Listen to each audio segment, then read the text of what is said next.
Bawa kamu datang ke tempat Daryanti. tujuannya wis go kater. Udah, Bapak. Udah. Tujuannya gue go kater datang ke rumahnya Daryanti kan bawa apa lagi? Untuk dibelek. Apa? Digorok. Gorok. Disilet. Silakan. Ini kan tempat ini ya. Iya. Kamu bawa kater itu ya. Iya. Halo guys, balik lagi dalam channel gua. Guys, hari ini gua akan menceritakan kasus pembunuhan satu keluarga dari pengusaha sate. Mirisnya, anak berusia 6 tahun dan juga ibunya menjadi korban. Seperti apa kronologi dari kasus ini? Yuk kita simak videonya.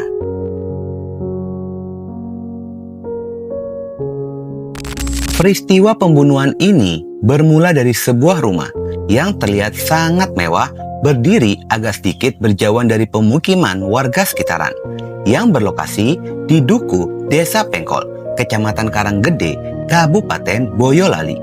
Rumah tersebut dihuni oleh Purwanto selaku kepala keluarga dan istrinya Daryanti berusia 34 tahun, bersama dengan dua anaknya yang berinisial CF 11 tahun dan Adisa Orlin berusia 6 tahun. Diketahui jika Purwanto merupakan seorang pengusaha yang terbilang sukses. Dirinya membuka rumah makan sate di daerah Singkawang, Kalimantan Barat, dan sudah berjalan selama 15 tahun lamanya. Purwanto ini pun diketahui jarang pulang ke rumah, dikarenakan dia harus mengurusi usaha rumah makan miliknya. Sehingga di dalam rumah tersebut hanya ada Daryanti dan kedua anaknya. Pada hari Kamis 29 Januari 2026, ketika hari itu, semua tampak normal. Anak korban Daryanti yang berinisial CF ini pergi mengaji, yang lokasinya hanya berjarak 100 meter dari rumahnya. Sementara itu, Purwanto yang sedang berada di Kalimantan, tiba-tiba teleponnya pun berdering, yang ternyata panggilan itu dari Daryanti istrinya. Saat menerima panggilan itu, hati dan pikiran Purwanto langsung hancur. Daryanti dengan suara lirik kesakitan meminta tolong pada sang suami, dikarenakan dirinya bersama dengan anaknya Olin mendapatkan serangan dari seorang pria, hingga membuat Daryanti ini tidak berdaya. Purwanto segera menghubungi adiknya yang bernama Ngatirin untuk segera datang ke rumah, melihat kondisi anak dan istrinya di rumah. Ngatirin yang panik segera datang menuju rumah adik iparnya itu. Saat tiba di rumah, Ngatirin pun sangat terkejut ketika melihat ceceran noda darah di lantai. Bahkan terlihat Daryanti sudah tergeletak di lantai bersimbah darah. Saat Ngatirin ini mendekati, inilah naluri seorang ibu dari Daryanti. Daryanti malah menyuruh Ngatirin untuk menyelamatkan anaknya Olin dibandingkan dirinya. Walaupun kondisinya pada saat itu, Daryanti sudah bersimbah darah akibat luka sayatan pada lehernya. Daryanti mengatakan pada Ngatirin, "Tolong anakku, Orlin di kamar mandi, Orlin di kamar mandi." Mendengar permintaan itu, Ngatirin langsung berlari menuju kamar mandi dan menemukan keponakannya, Adisa Orlin, dalam kondisi yang mengerikan. Orlin ini ditemukan sudah tidak bernyawa, dengan posisi kepala dimasukkan ke dalam ember yang berisikan air. Ngatirin segera mengangkat tubuh keponakannya itu dengan harapan air yang ada di dalam tubuhnya dapat keluar. Namun, upaya tersebut tidak berbuah hasil. Begitu diletakkan di lantai, Orlin sudah tidak bernyawa.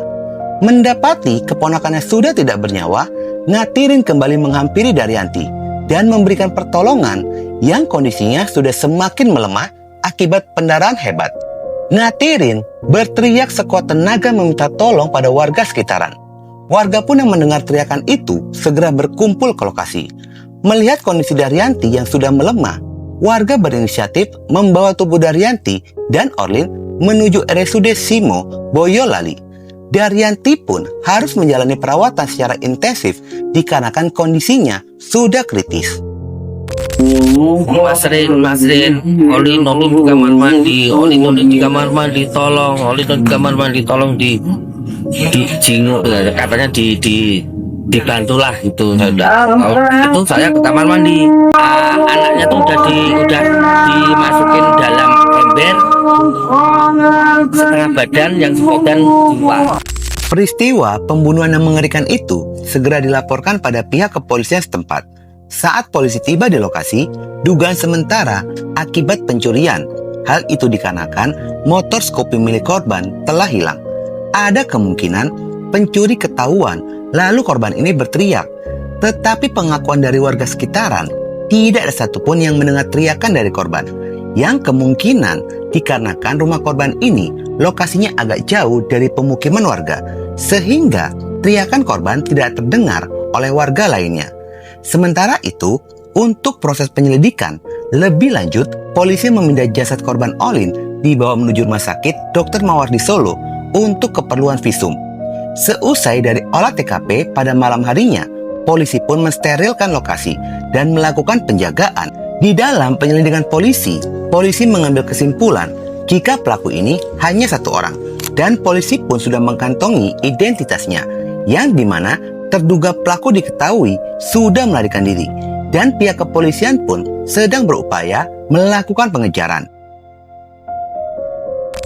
Setelah menjalani pemeriksaan, tubuh korban Orlin dikembalikan pada keluarga pada hari Jumat tanggal 30 Januari 2026 dan segera dimakamkan. Purwanto, ayah dari korban yang baru turun dari mobil, langsung menanyakan kondisi dari sang anak pada kerabatnya. "Anakku gimana?" Dan tampak sangat terpukul saat mengetahui Orlin, anak tercintanya, telah meninggal dunia. Purwanto harus dibopong untuk berjalan. Saat membuka peti dan melihat wajah sang anak, Purwanto ini terus meneteskan air mata. Bahkan saat melihat anak tercintanya dimasukkan ke dalam liang lahat, Purwanto dengan suara lirih terus memanggil anaknya, "Orlin, Orlin," sembari air matanya terus menetes di pipi. Pada sisi lainnya, kondisi Daryanti dikabarkan sudah siuman dan tersadar. Sementara luka sayatan pada leher Daryanti ini, dokter harus menjahit dan sebanyak 58 jahitan untuk menutup luka tersebut. Menurut dokter, luka yang diderita oleh Daryanti ini merupakan luka serius yang harus mendapatkan perawatan secara intensif guna memulihkan kondisinya. Dalam waktu bersamaan, Polres Boyolali bersama tim Jatantras Polda Jateng bergerak cepat mencari, menelusuri pelarian dari pelaku, dan upaya dari pihak kepolisian akhirnya membuahkan hasil. Kurang dari 24 jam setelah kejadian, polisi berhasil menangkap pelaku di daerah Kudus, Jawa Tengah.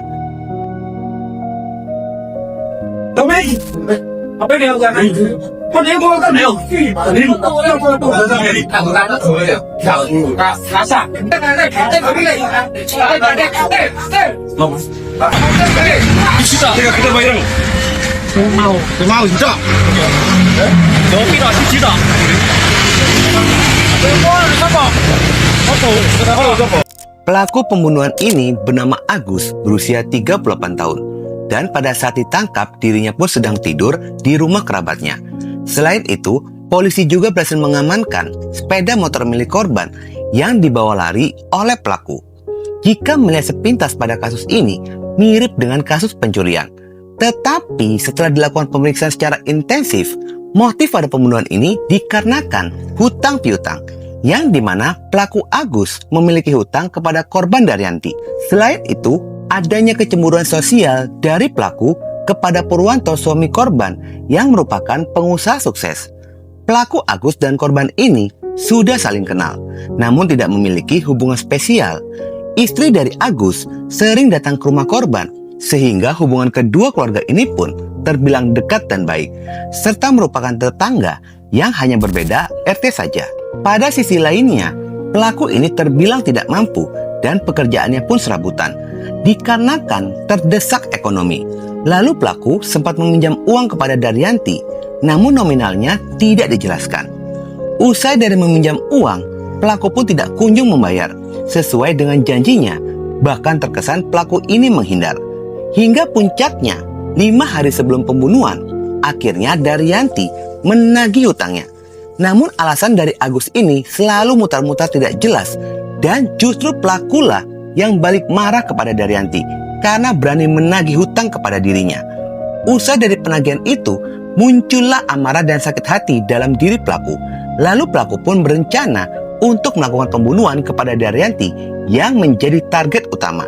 Pelaku Agus telah menyiapkan sebuah pisau cutter.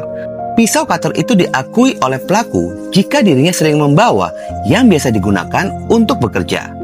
Pada hari Kamis 29 Januari 2026, pelaku Agus mendatangi rumah korban sekitar pada jam 15.00. Pelaku Agus mengaku masuk ke dalam rumah melalui pintu samping karena gerbang pagar rumah korban tidak terkunci, sehingga pelaku dengan leluasa masuk ke dalam halaman rumah korban.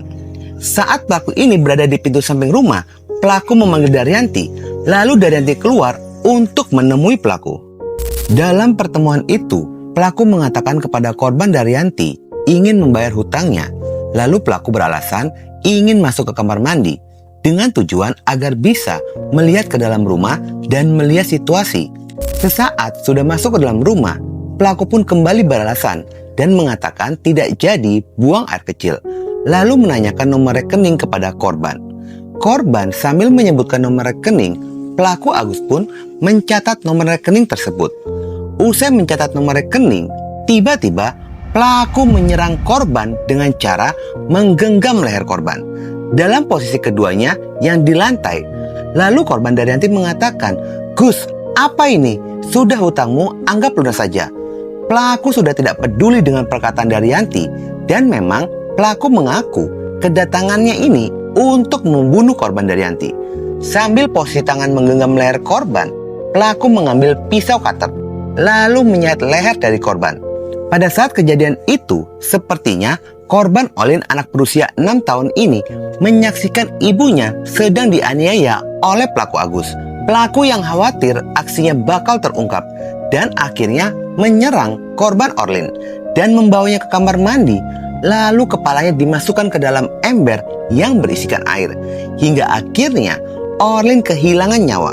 Setelah itu, pelaku pergi dengan membawa motor Scoopy milik korban, pergi menuju ke Kudus.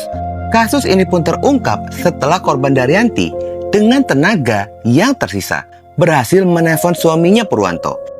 Aku biasa bawa kata Nah, untuk keluarkan tujuannya untuk apa? untuk gorok. Nah, berarti sebelum kamu gorok, kamu datang ke sana siap cutter, memang tujuannya untuk gorok kan? Pas mulai jam 1 itu udah niat itu. Sebelum kamu datang ke rumah korban, Iya, kamu bawa cutter, memang tujuannya memang Iya. gorok. Iya. Tujuannya gorok, beno kok? gen meninggal. Oke ya. Iya. Ya, keteranganmu itu jangan berubah. Enggak, Kamu tak bawa, bawa. tak bawa. Jadi, kamu datang Ke tempat Daryanti. tujuannya masih bawa cutter. Udah, bawa. Nah, Udah. tujuannya gue bawa cutter, datang ke rumahnya Daryanti, kan bawa apa lagi? Untuk dibelek. Apa? Digorok, Harus digorok. disilet. Sila. Intinya harus pateni ya. Iya. Kamu bawa cutter itu ya. Iya. Kamu pateni siapa? Daryanti. Daryanti. Nagih utang mawon. Gue baru buat kakek gue, baru buat kakek itu langsung tuh ya.